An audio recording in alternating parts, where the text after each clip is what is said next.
Good morning students, class 8, welcome to online class. Hope you are keeping well by the blessings of God. So students, once again I am with you in this morning, and today I am going to teach you social science civics segment. Chapter number 1 in your new book, this book, civics book, and the heading is the Constitution and the need for laws.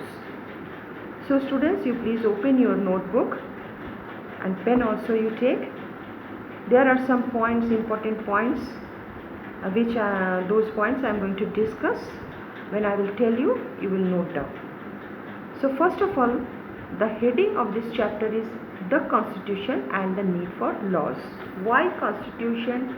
It is mandatory for a democratic state, and why laws are also required to rule any nation or country. So guys, the heading in your book, go through the heading. The heading is Constitution. So you have to memorize this. I am reading this. You have to memorize. So you just read this. You need not to write it. Constitution, the heading. A constitution is an important document laying down the fundamental principles of a country.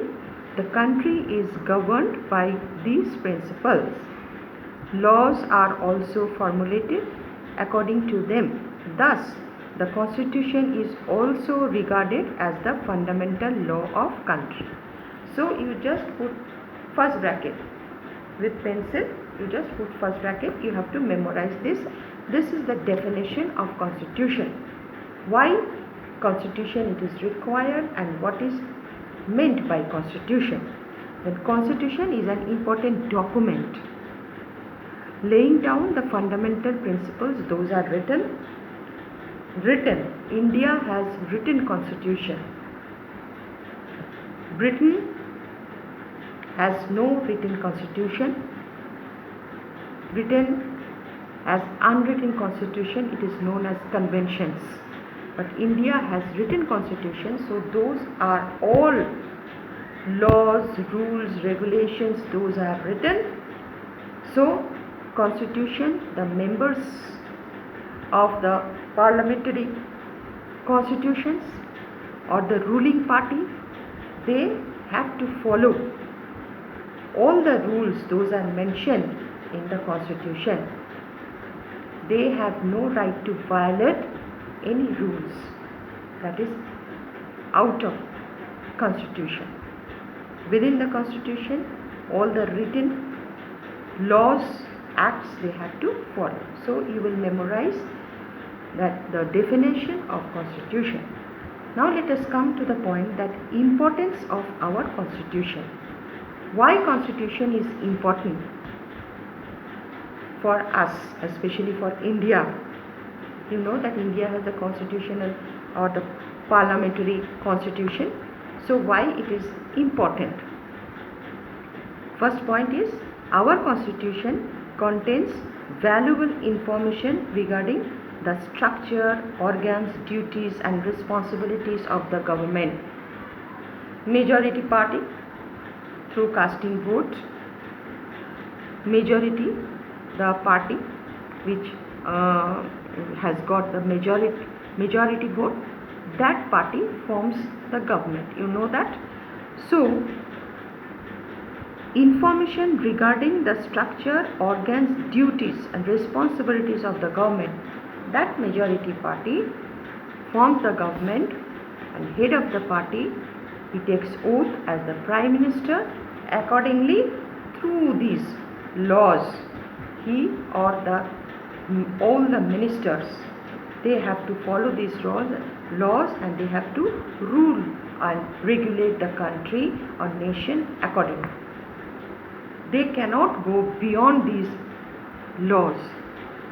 Next point, our constitution regulates the relationship between the various organs as well as between the citizens and the government. Constitution, the laws of the Constitution, that is, it acts as the bridge, flyover, bridge between the citizen and the ruling party. So there is a coordination between the citizen and the government only through these constitutions, only through the laws of the constitution. Third one, our constitution has a system of checks, balance. This prevents the misuse of power vested in the government.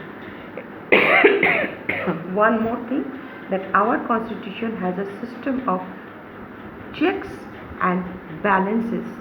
This prevents the misuse of power vested in the government. Constitution has the power to check the balances. Balances mean between whether the constitution or the body members, they are following the laws or not. Time to time monitoring and checking, that is mandatory, whether anybody is misusing his or her power or not. Next point, India has a diverse population. It is important to protect the rights of the minorities. Our constitution guarantees certain rights to the minorities to protect them against the oppression by the majority. You know very well that India is a secular state. Secular state, so many religions are practiced in our country. So it is difficult for the rulers. Rulers means in democratic state, it is not the monarchy, only one ruler will be there and he will execute his power. No, this is the democratic state, parliamentary state, and constitution. Through the constitution, the government has to rule the nation. So as a secular state, there are various kinds of